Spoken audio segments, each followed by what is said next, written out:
Bonjour à tous. Avant de commencer, je tiens à remercier chacun d'entre vous qui a regardé cette vidéo.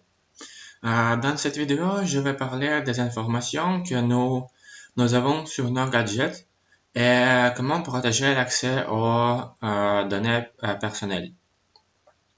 Alors, on y va. Qu'est-ce que la sécurité de l'information?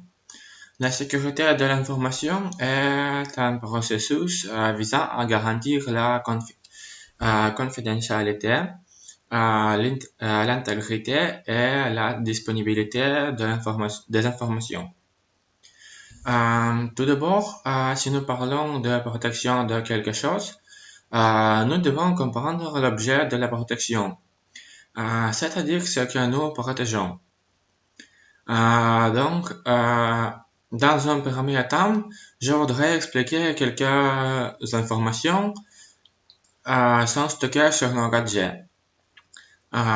Pourquoi elles sont stockées et aussi qui et comment on peut avoir accès à ces informations. Dans quelles données sont stockées sur nos appareils. Certaines données sont elles-mêmes sensibles, comme un numéro de carte bancaire. Certaines données en tant que telles ne contiennent rien de mauvais et ne présentent pas de danger immédiat. Néanmoins, vous pouvez voir que certaines choses sont des données personnelles.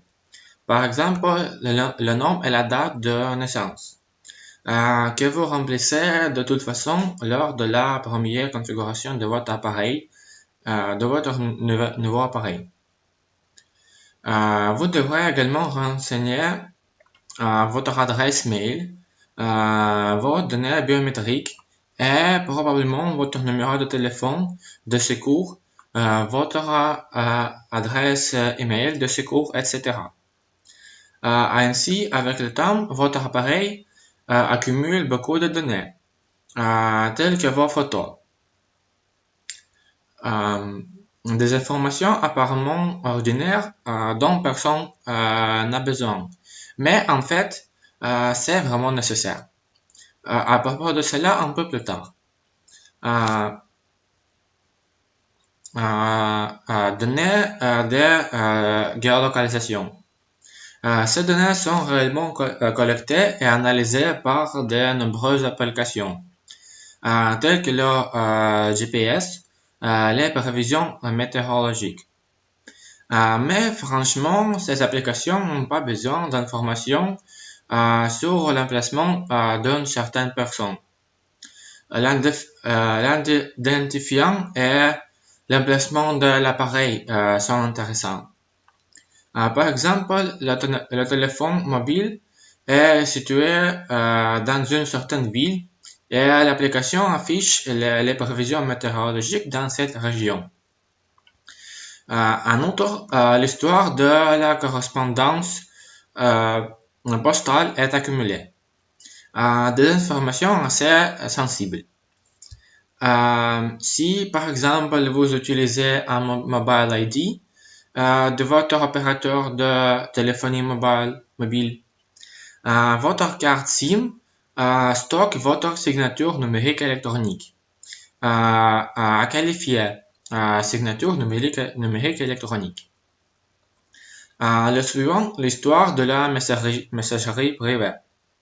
Donc, les messageries, les SMS, le Skype et toute autre application de messagerie instantanée. Votre appareil stockera toutes ces données par défaut. Mais ces données ne sont pas nécessaires et n'intéressent pas le développeur de l'application. Cette option est faite pour vous, pour votre confort. Les préférences musicales sont également enregistrées par votre appareil. Cela semble n'être rien, mais en fait, ayant accès à ces données, on peut vous offrir un enregistrement de musique dans un magasin ou des billets de concert. Donc, encore une fois, votre appareil stocke nom et date de naissance, numéro de téléphone, numéro de carte bancaire, photo, géolocalisation, référence musicale, histoire de la recherche contextuelle, histoire de la messagerie privée, histoire de la messagerie postale, signature numérique électronique et données biométriques. Ainsi, en fait, votre appareil, c'est vous, en termes de technologie de l'information. Votre smartphone est, relativement parlant, votre avatar dans le monde des technologies numériques. Qui peut être intéressé par ces informations. Il y a trois groupes qui pourraient s'y intéresser. Premièrement, ce sont les entreprises, les organisations commerciales. Ce sont les développeurs de logiciels que vous installez sur votre smartphone, les fabricants de nos téléphones, les banques, les réseaux commerciaux où vous effectuez vos achats. Deuxièmement, bien sûr, un État. Un État est très intéressé par ces données. Dans quel but, je dirai un peu plus tard. Mais je peux vous assurer que personne ne vous espionne 24 heures sur 24 et 7 jours sur 7. Il n'est donc pas nécessaire de couvrir la caméra web sur vos ordinateurs portables. Et malheureusement, le troisième groupe est celui des fraudeurs. Alors, pourquoi les entreprises ont besoin de ces informations? Par exemple, il est nécessaire pour la publicité ciblée, c'est-à-dire de la publicité destinée exclusivement à un certain utilisateur potentiel, compte tenu de ses intérêts, mouvements, achats, etc. Le prochain est le Big Data ou données massives. En général, le Big Data traite et structure de grandes quantités de données. D'où viennent ces données? Il est stocké sur nos appareils. Ce sont des données dépersonnalisées, mais elles sont néanmoins là. Analyse des dépenses. Les banques sont intéressées par ces informations. Utilisez-vous des applications bancaires sur vos smartphones? Assurez-vous que votre banque dispose des informations sur où et combien d'argent vous avez dépensé. Et les unités commerciales seraient également très intéressées à accéder à ces informations. Bien sûr, dépersonnalisées. Personne n'est intéressé par un compte bancaire ou un numéro de carte bancaire. La structure de vos dépenses est intéressante sur ce que vous dépensez plus d'argent. Il est également très intéressant en termes de publicité ciblée, de vous proposer quelques applications. En outre, la banque analyse également ces informations. Sur la base de ces données, on vous propose de bons produits de crédit, des dépôts et d'autres services bancaires. Alors plus loin, pourquoi l'État a-t-il besoin de données sur votre smartphone? Tout d'abord, pour votre propre sécurité. Ainsi que pour les enquêtes sur les crimes, pour lutter contre la fraude. Le suivant est la population informatrices. Par exemple, l'État a la possibilité d'informer les gens sur les urgences par le biais des opérateurs de services mobiles. Aussi, médecins.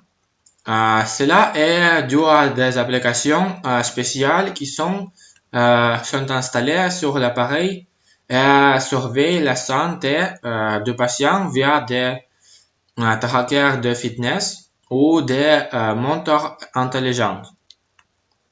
Et aussi pour la gestion électronique des documents. Et enfin, les fraudeurs. En parlant des fraudeurs, leur objectif final est toujours le même, l'argent. Quelle que soit l'action qu'il entreprend, le but ultime est l'argent. Et il s'agit soit d'un vol direct d'argent, soit d'un vol d'informations et de nouveau chantage ou extorsion.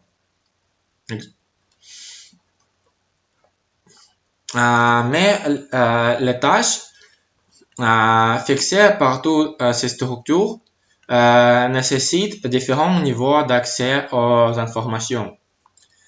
Les unités commerciales ou l'entreprise sont intéressées par les données dépersonnalisées, des données qui ne permettent pas de vous identifier de manière unique. Ils ne sont pas intéressés à savoir qui vous êtes exactement. Les entreprises s'intéressent à numéro de téléphone, histoire de la recherche contextuelle, thème d'activité, préférence musicale, données biométriques, histoire de paiement. Votre numéro de téléphone, c'est pour vous suggérer quelque chose, par exemple, via l'envoi de SMS. Histoire de la recherche contextuelle, c'est par exemple pour la publicité ciblée. Concernant les termes d'activité, par exemple, l'emplacement des appareils à un certain moment de la journée est analysé. Et sur la base de ces données, une décision est prise sur le lieu favorable pour l'installation des publicités, des magasins, des stations-service.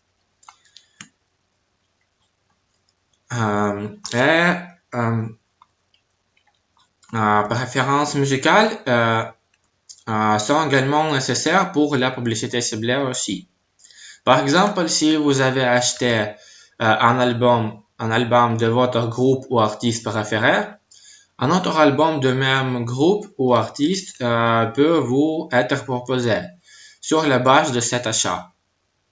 Ou un album similaire à d'autres artistes, groupes. Ou si un concert de ce groupe doit avoir lieu dans votre ville, un billet pour ce concert peut être offert. L'État s'intéresse à nom et date de naissance, photos, histoire de la recherche et les intérêts, histoire de la messagerie privée, histoire de la messagerie postale et les données biométriques. Mais il faut comprendre qu'aucun État n'espionne ses habitants. Premièrement, ils n'en ont pas besoin. Et deuxièmement, aucun État de la planète n'a suffisamment de ressources pour espionner sur tout le monde à la fois. Toutes les informations susmentionnées ne seront intéressantes pour l'État que si vous êtes devenu l'objet d'un intérêt accru. Par exemple, une personne est soupçonnée d'avoir commis une infraction pénale ou un crime économique. Dans ce cas, il existe des instruments législatifs et juridiques qui permettent d'accéder à ces informations. Par exemple, décision de justice. En cas de fraudeur, ils sont intéressés par toutes les informations vous concernant. Ainsi, ayant accès à l'une de ces métriques, ils peuvent soit voler des données directement, si par exemple ils réussissaient à obtenir un numéro de carte bancaire, soit se livrer au chantage ou à l'extorsion.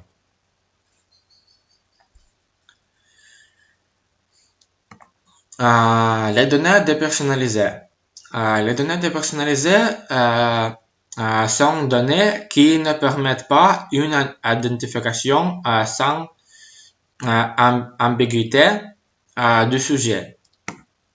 Par exemple, en ayant accès à de telles données, il est possible de dire qu'une personne avec un certain identifiant, par exemple code QR, numéro de série de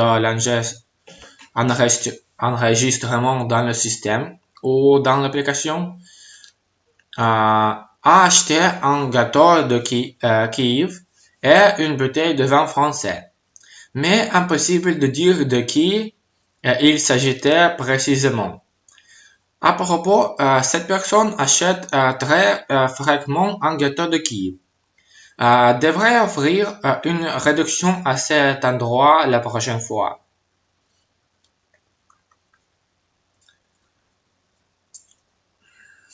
Les données massives ou Big Data. C'est une définition utilisée dans des cas généraux pour décrire la collecte et l'analyse de données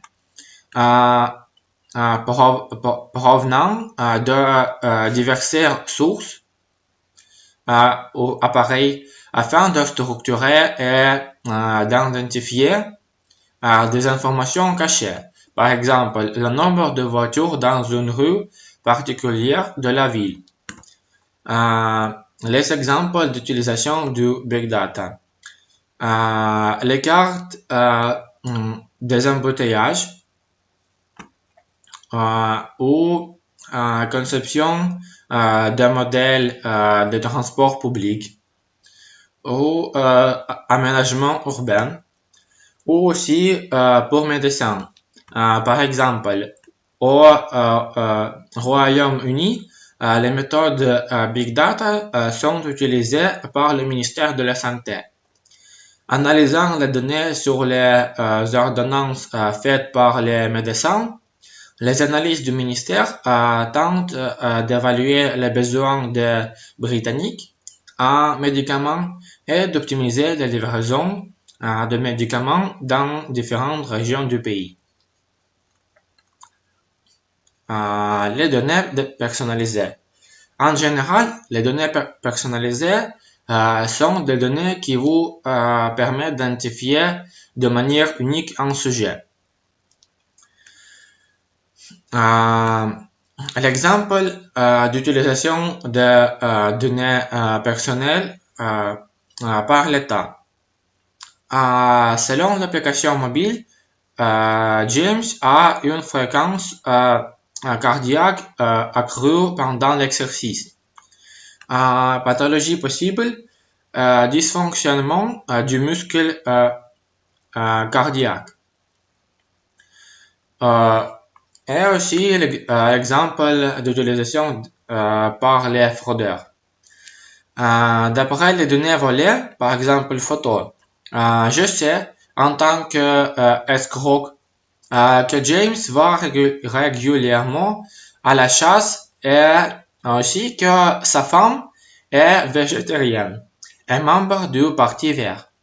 Quand elle le découvrira, elle demandera le divorce. pour avoir gardé cette information secrète, je vais exiger une rançon, chantage.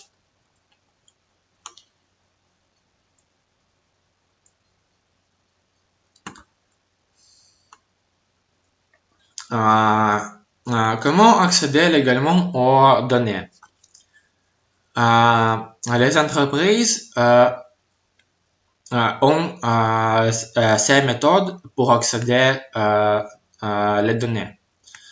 L'accord ou informer l'utilisateur sur le traitement de ces données, dépersonnalisation ou accès aux statistiques. Et pour l'État, c'est une décision de la Cour ou cadre législatif. Et quels sont les moyens illégaux d'accéder aux données? Sur cette diapositive, vous pouvez voir les statistiques par type d'attaque en 2019. Ces statistiques sont collectées à partir de tous les types d'appareils, c'est-à-dire des ordinateurs de bureau et des appareils mobiles. Néanmoins, les deux premiers postes sont occupés par logiciels malveillants et ingénierie sociale. En troisième lieu, il y a exploitation de vulnérabilités web, à savoir l'exploitation des vulnérabilités dans diverses interfaces web, allant des magasins en ligne, des sites web d'enregistrement et de la collecte de données personnelles. Puis au 14e et 5e place sont piratage et sélection des informations d'identification.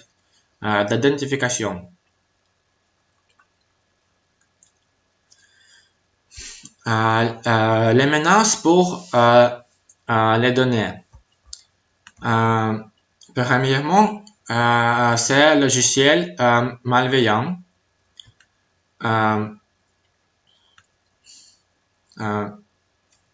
Après, c'est vol physique ou vol de données. Et le troisième, c'est fraude. Par exemple, hameçonnage ou phishing, hameçonnage par téléphone et hameçonnage par SMS. Bref, examen des logiciels malveillants. Adware et clickers. Le terme adware ou mobile adware est parfois utilisé pour ce type de menace. L'objectif principal de cette classe de logiciels est de montrer à l'utilisateur des publicités non pertinentes et de générer des liens artificiels vers les sites des annonceurs. Avec malware, les attaquants gagnent des clics et les démontrent aux entreprises qui les payent, comme une illusion d'intérêt de l'utilisateur. Spyware. Un logiciel qui vole des données personnelles ou suit son transporteur. En fait, l'appareil mobile peut se transformer en un bug à part entière, transmettant aux attaquants des données sur l'activité du réseau, la géolocalisation, l'histoire des mouvements, des informations photos et vidéos, des données sur les achats et les cartes de crédit, etc. Dropper. Un logiciel qui vise à télécharger d'autres logiciels malveillants. Virus. Un logiciel qui cause des dommages évidents, par exemple désactive une application ou l'une des fonctions de l'appareil. Bot. agent des réseaux de robots, logiciel qui, par la commande du serveur CNC, effectue une activité réseau nécessaire à l'attaquant.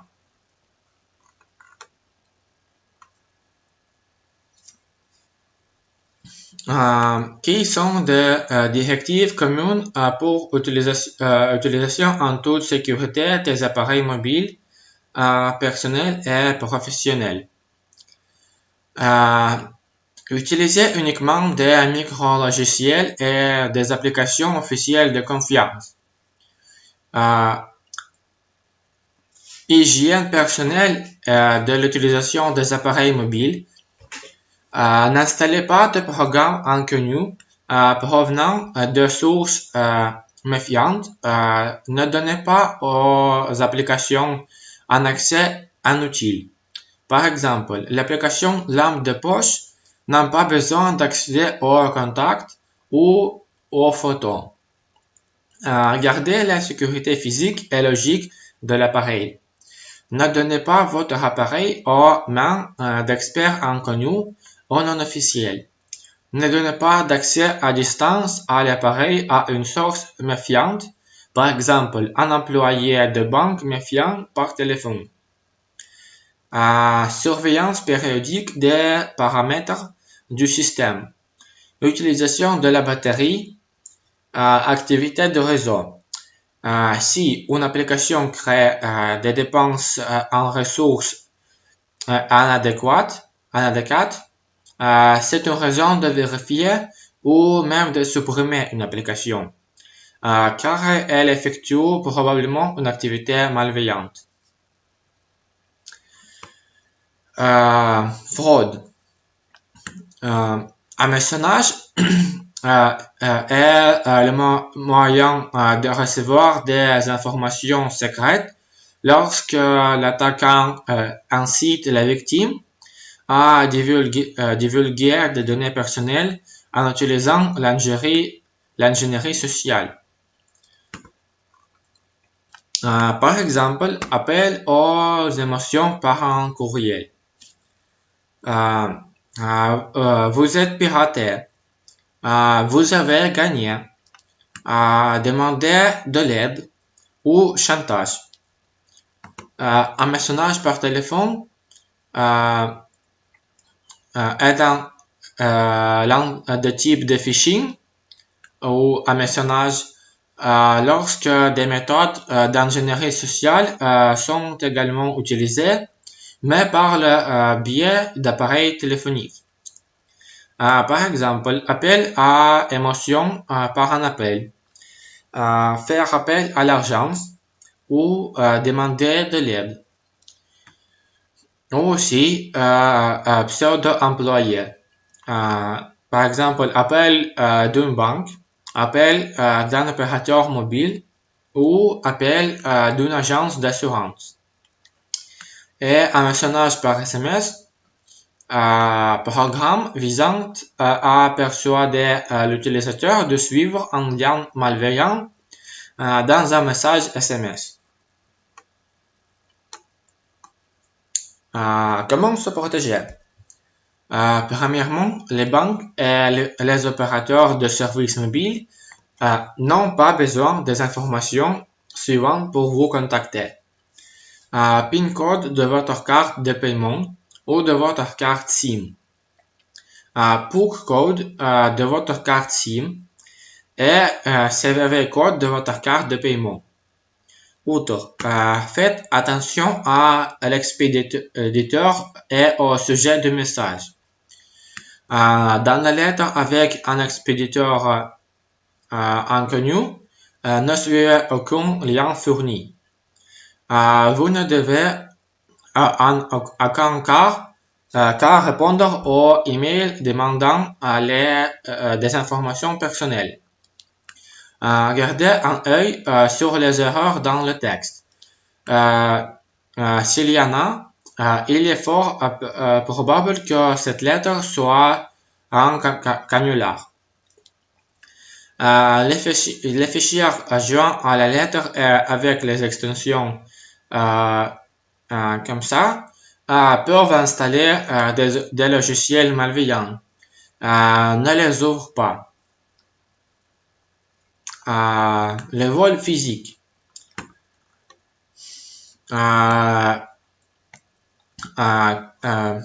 Quel est l'objectif? Vente pour l'utilisation de pièces détachées, vol de données personnelles et modification ou changement des données ou des paramètres du smartphone. Presque tous les appareils modernes ont un bon ensemble d'outils intégrés pour protéger les informations sur l'appareil, qui sont tombés entre les mains de criminels. Presque tous les utilisateurs utilisent des codes PIN pour accéder à l'appareil, aux touches graphiques, ou Touch ou Face ID, et à leur analogue. Cependant, il convient de prêter attention à quelques points faibles de nombreux smartphones en termes de protection des données personnelles. Chargeur de démarrage du système d'exploitation, récupération, jailbreak ou root access, module de mémoire, comme microSD par exemple. La confidentialité des données. Encore une fois, sécurité de l'information est un processus qui garantit trois choses. La confidentialité, l'intégrité et la disponibilité des informations. Confidentialité est la nécessité d'empêcher la divulgation, la fuite de toute information. L'intégrité signifie que les données n'ont pas été modifiées pendant l'exécution de toute opération avec eux, par exemple la transmission, le stockage. La disponibilité est l'état des informations dans lequel les entités disposant des droits d'accès peuvent l'exécuter sans entrave. Les droits d'accès comprennent le droit de lire, modifier, stocker, copier, détruire des informations, ainsi que le droit de modifier, d'utiliser, de détruire des ressources.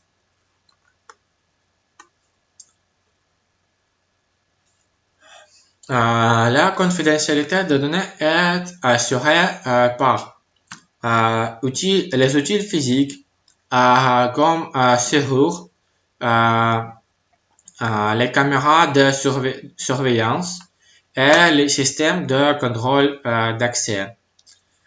Après, les outils matériels comme générateur de bruit, générateur d'interférence, blindage des systèmes ou codeur matériel. Puis, les outils logiciels, par exemple les systèmes de prévention de fuite, la gestion de comptes privilégiés et la gestion des informations et des éléments de sécurité. Et cryptographie. Par exemple, VPN, cryptage logiciel et les moyens de contrôle de signature numérique électronique. En outre, à propos du VPN, il convient de noter que malgré le fait que les services VPN changent votre adresse IP, cela ne garantit pas un anonymat complet sur l'Internet, car l'adresse IP n'est que l'un de nombreux paramètres grâce auxquels les spécialistes peuvent identifier un utilisateur et tout savoir sur lui. De même que les affirmations de ces services, selon lesquelles ils n'enregistrent pas votre activité, ne sont pas toujours vraies. Parce que la plupart des services opérant dans la juridiction des États-Unis ou de l'Union européenne, à savoir où se trouvent les services VPN les plus populaires, sont obligés de stocker les journaux d'activité des utilisateurs et de les fournir à l'État à la première demande. Et il y a plusieurs cas de telles demandes. Par exemple, un citoyen américain utilisait les services VPN pour envoyer des menaces et traquer d'autres utilisateurs. Par adresse IP, les enquêteurs ont trouvé VPN Service qui a fourni sa véritable adresse et le rapport de son activité. Un cas similaire s'est produit aux Pays-Bas, où un homme qui utilisait un service VPN pour envoyer des menaces d'exploitation minière a été arrêté après que le fournisseur VPN qui revendiquait une politique de non-journalisation et donné ces informations à la police. Il y a aussi une chose